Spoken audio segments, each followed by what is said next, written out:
If you are privileged to watch this video, you will learn a lot about Africa. You will learn a lot about the hidden agendas by the government leaders. You might think that these people are representing you. These people are not serving your interest. But now the problem is, it is very hard to convince a convinced Kenyan.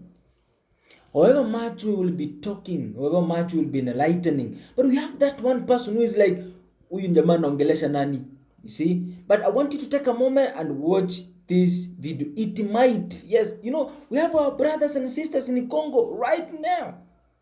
We have our brothers and sisters in Uganda right now. They're crying. Why do we have every day to cry, to complain about government or governance?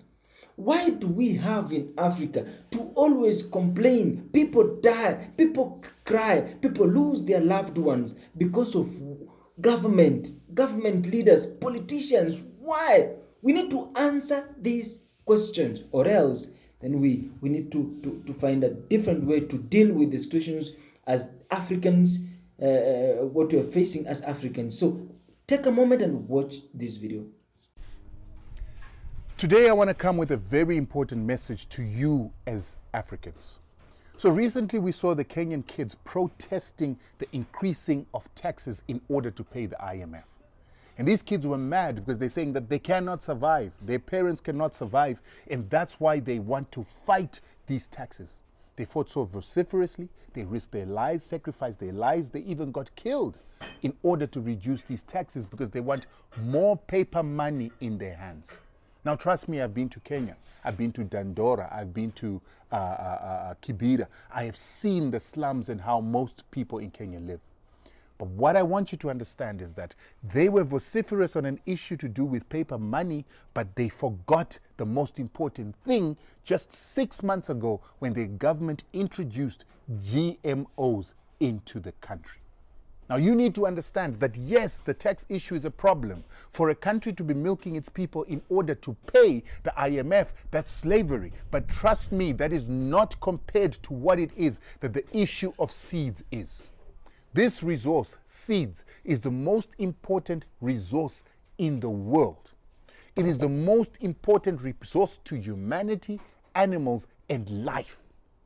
Water, food are the most important things because when you have those, you can survive. But what happened in Kenya 6 months ago is they allowed the introduction of genetically modified seeds for cotton and maize. What the Kenyan people and these Kenyan youth did not understand is that their government had just signed them into food slavery and into death. They also didn't understand that the government had signed them up for a biological warfare together with a chemical warfare, because the chemicals that go with these GMOs are ones that cause cancer. And if you look at the cancer index, the countries with the highest cancer rate and the highest cancer death rate in Africa, Kenya comes number 4 after Zimbabwe, that eats GMOs from South Africa that are laced with glyphosate that goes hand in hand with the GMOs. Second is South Africa, followed by Malawi, and then Kenya.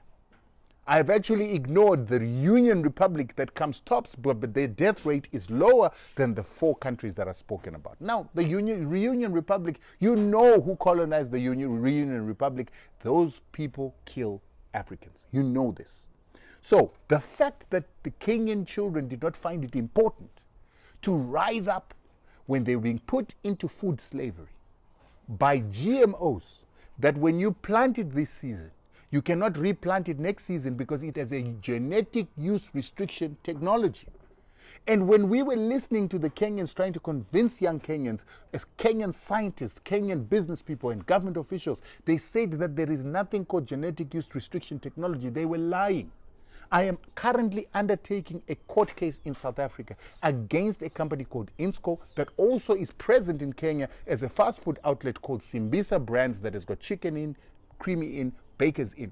That company, I took their food for tests here in South Africa together with France and Italy, and their food and GMOs came up positive for the NOS terminator gene. So the Kenyan scientists were lying to Kenyans when they said that the seeds will not terminate, will not become sterile, and people in Kenya will be able to regrow these GMOs. It was a lie. And I'm saying, so you African children in Kenya, in South Africa, in Zimbabwe, wherever you are, if you're not worried about your seeds, if you're not worried about how you're going to produce food tomorrow, what happens when you become captives of the companies like Monsanto, Bayer Monsanto, Syngenta, DuPont, when they stop giving your country seeds, as they stopped giving parts and loans to Zimbabwe during sanctions? What will you do? What will you do in South Africa right now if the South African government had not gone into a GNU with the DA and the Americans decided to put them under sanctions? Where would they get seeds when 90% of their food is produced by GMOs and seeds that are owned by Monsanto and other biotech companies from America? Besides that, these GMOs are known to be engineered to actually have ethnic diseases. Hence, you will see that there's a current study in America that was talking about the increase of diseases with the use of GMOs and glyphosate. They say that there's an increase in every single chronic disease ever since they introduced GMOs and glyphosate. This is scientific evidence that these GMOs are dangerous. Now, I am fighting, like I said, in court in South Africa. This company called Insco, owned by a Greek gentleman in Zimbabwe, came to South African courts to try and shut me up through the courts. They left Zimbabwean courts where they are selling the illegal GMOs. It's illegal to sell GMOs in Zimbabwe without government approval. They're selling these GMOs that are filled with glyphosate, came to South African courts. They know they're breaking the law in Zimbabwe, and they tried to use the South African courts to silence me. But why did they come to the South African courts? They believe that because the South African courts are manned by white people, the white people will have a vested interest to shut me up so that we as Africans can again be put under food slavery. The same thing you're fighting in Kenya. You're fighting against debt slavery, but debt slavery is nothing compared to food slavery. And when they came to the South African courts, we have been able to stop them from shutting me up, from whistleblowing. But while I'm fighting them, the lawyers that I was using were approached. My first lawyer, my first advocate was approached, and he began to give evidence against me to this big company, because this company is huge. Not only that, they have now gone to my second set of lawyers, who were Edward Nathan Sonnenbergs, and they have presented, they got a group of women to present something that I said on, they said I said on social media, and then that was the reason why this company called Edward Nathan Sonnenbergs has withdrawn its service from me. What I said was not illegal. It should be protected by free speech. But remember, Edward Nathan Sonnenbergs and most of the law firms in this country are not African. They are not here to serve our interest. So they would deny me services, legal services, yet they represent EOH. EOH is a company that was implicated in state capture and getting billions out of some of the shady deals that happened there, and they ended up paying a penalty. They represent people that were involved in Marikana, people who were involved in the deaths of people during Marikana. They represent those. They represent South African banks that deny and discriminate against black people and actually do not give them loans at the same price as white people. This law firm has got no problem representing those people. Apartheid criminals have representation in South Africa, but they will cancel me for an allegation that I said something distasteful, not illegal, on social media. This goes to show you that this fight we're fighting is not our fight. I mean, this goes to show you that this fight that we're fighting is a very big fight, and we're all on our own. The other races are united in our destruction. The other races don't care. This is why this law firm would deny me services to actually stop a company from feeding Zimbabweans illegal GMOs and causing the pandemic of cancer that is in Zimbabwe. They will go and take sides with that company instead of protecting the women and children. And it is women who are the biggest victims of these GMOs in Zimbabwe. They're the ones dying from cervical cancer. They're the ones that are dying from breast cancer and other cancers. And this company let me go under threat by a Twitter women's group that said that they will protest if they did not stop giving me services. It's clear that the company that I'm fighting, that wants to continue to have the right to sell illegal GMOs and toxic foods to our people. It's a biological, chemical, and economic war. And you as Africans have got to start thinking about it. And I challenge you in South Africa. People like EFF, you want land, but the land is being poisoned by chemicals that need to grow with these GMOs. These GMOs are not natural. They grow with chemicals because they're not adapted to the soils, they're not adapted to the environment. And so therefore your soils are being destroyed, the bacteria in the soil is dying, the worms that are in the soil are being killed. You depend on fertilizers. The more fertilizers you put, the more it kills your soil, the more it poisons your water. The two essential things that you need for life, water and seeds, are being destroyed. And then one day you get the land. The water is toxic, the land is toxic, and it cannot grow anything because it has no living organisms in it anymore. And then you don't have the seeds. What's the point of taking land when you don't have seeds? These are things we need to grasp ourselves with now. Otherwise, you are running the risk of doing exactly what our ancestors did when they sold their enemies into slavery, not realizing that by selling your soldiers of your enemies, the soldiers of your people, into slavery, one day you'll be so weak that you can be colonized and enslaved on your own continent. We're repeating that. And many of you hear me talking about these seeds, you don't care. This is millet.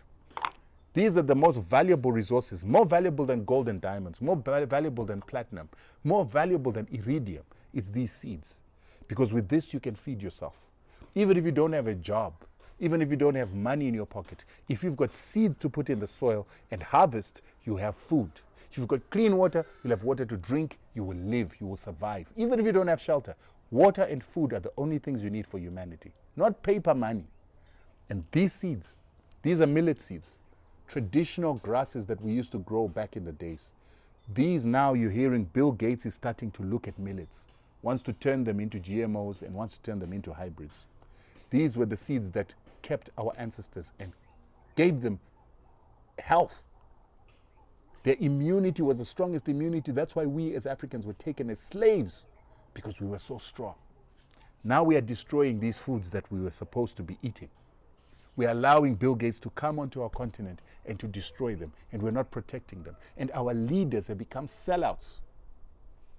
They are the ones allowing these GMOs and hybrids so that they make their citizens captives of receiving seeds every single month. But what our leaders are doing is exactly like what our ancestors did, is to sell our own people into slavery. But let me tell you, the moment you don't have any more seeds on your continent, you'll be like Europe, where tomato seeds now cost 60,000 US dollars for a kg, up to 400,000 US dollars for a kg. They allowed that to happen by allowing hybridization of their seeds, but they've got money, they've stolen from Africa so they can afford it. But can you in Africa afford seeds that cost more than a kg of gold? This is the most important resource, and every government should make this a priority to look after these things, particularly the traditional ones. Mung beans, another tradition from Africa. All these beans, this is what we used to eat. And I want to challenge you, Africans, to say stop protesting over stupid things and stop following these Gucci revolutionaries who don't understand what you need to do to survive for your tomorrow. Now, hashtag no to GMOs. Hashtag David versus Goliath. For those of you who want to follow my fight against INSCO, it's INSCO versus Rutendo. Let's unite, let's fight these GMOs for our survival. Patriots, revolutionaries, we don't buy fear. I don't buy fear. I am not scared. I don't fear death. I don't fear abduction. I don't fear William Ruto. I'm not shaken by his threats. I'm not shaken by his attempts to intimidate. I'm not shaken by the hordes of charlatans he has sent to abuse me. I am not shaken by his desperate effort to divide and rule. I'm not shaken by his attempt to scandalize us. We expected this. We expected William Ruto to deploy the NIS, to deploy the rotten surrogates, to deploy his grade 2 minions like Farouk Kibet and Oscar Sudi to try to assassinate us, to try to abduct us, to try to scare us. But we are not scared. We are fearless. We are focused like laser beams. Kenya is on its deathbed, and we must liberate the country. A country is not liberated by cowards. Countries are liberated by freedom fighters, courageous, valiant freedom fighters. Freedom fighters like us who have decided that we are going to put a permanent stop to the plutocracy going on, to the tyranny going on, to the attempt by William Ruto to turn Kenya into a country, or is it really a country? A basket case of 25 trillionaires dominating over 60 million Kenyans. That's what is going to happen if we don't stop William Ruto now. So let's gather, let's mobilize, let's organize, let's get William Ruto out of State House. Let us make Nane Nane, August 8th, the hugest, the biggest, the mother of all protests. Let's write history. But before we do that, let's stop William Ruto from having his rotten cabinet vetted in Parliament. We can do it the same way we did with Finance Bill 2024 on 25th of June 2024. It is high time that we put aside parochialism, sectarianism, tribalism, all the isms that William Ruto and his cohorts are using to divide us. I want us to mobilize like no other time before. Let William Ruto not sleep easy. Let him not continue with his lies. Let's get him off the rooftops of vehicles. Let William Ruto go home now. And not just home. We are taking William Ruto to committee because he has stolen too much. He has lied too much. He has destroyed too many lives. He has killed too many people. Enough is enough. We walked towards the gate of Parliament and we were reversed back. I remember one person came and told me, one member, I think if you go towards the gate, you'll be more dangerous because the shootings was happening outside Parliament. It's better you stand at the corridor. So we stood outside Parliament at the veranda. And we were quite many of us. And that is the moment we saw police in quotes. I cannot say they were police because they were hooded. They were hooded in golden hoods. Came in and they passed us. And the women members of Parliament started pointing at them and asking them, where are you going? Who are you? We even asked them, who are you? Those who are recording, I'm sure, because there was some people who are recording, they still have those audios and clips. And they knelt down and started shooting. And we saw them shoot the grills of Parliament. They were shooting towards Senate and towards the grill of Parliament. And by that time, the ones that were already shot behind Parliament, the bodies were being collected by the young protesters and were brought at the gate, wrapped in the Kenyan flag. So all members of Parliament ran towards the gate to see the bodies and to stop the police from shooting. I remember I saw Honorable Barati, who was actually not in Parliament but was in the Senate, running towards the gate, and they jumped over the gate with Babu Owino to go and stop the police physically from shooting. They actually had an altercation and were asking them, why are you shooting? Why are you using live bullets? Why are you shooting at innocent children?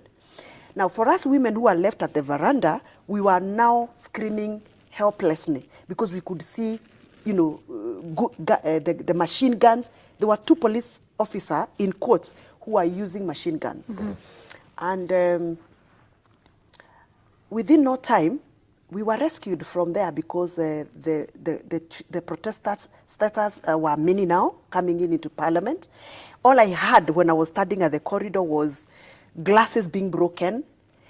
I could hear a lot of gunshots all over around us. And Sergeant at arms, those are the policemen who are employed to keep peace in parliament, rescued most of us. They came and told us, it's time for you to leave here. So we started running helter-skelter within the corridors of parliament.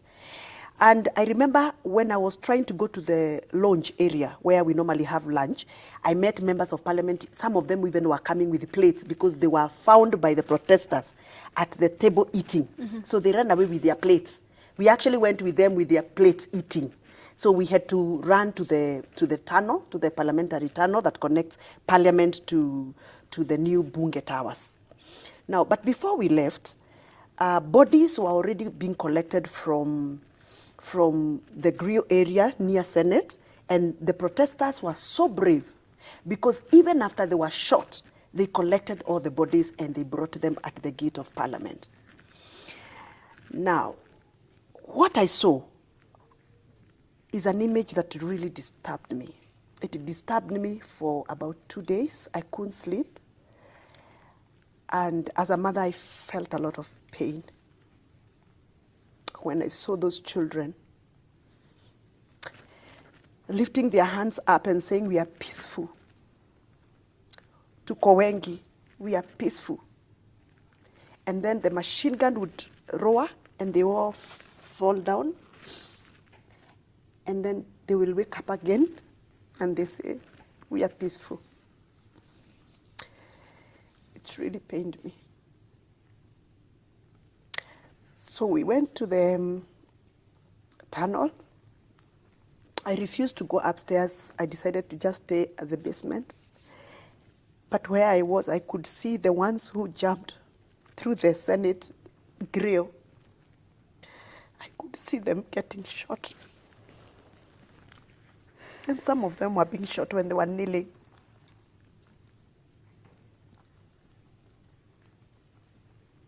It was painful.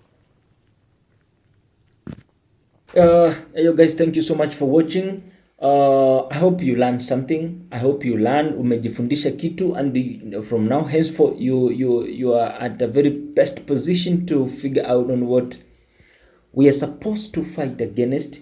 We have a mother who really witnessed during the parliament storm. We have a mother who witnessed, I think she's a women person. I really don't know her. Let me be honest with myself. But she witnessed everything, what happened and how it happened, you see. And when I hear Mr. President stands before the people and says, we have the criminals, and at the same time we hear people say, there's some guys that were looking like police who were going through the parliament door, the Senate door, and a woman tried to stop these guys, and these guys bent down and started shooting.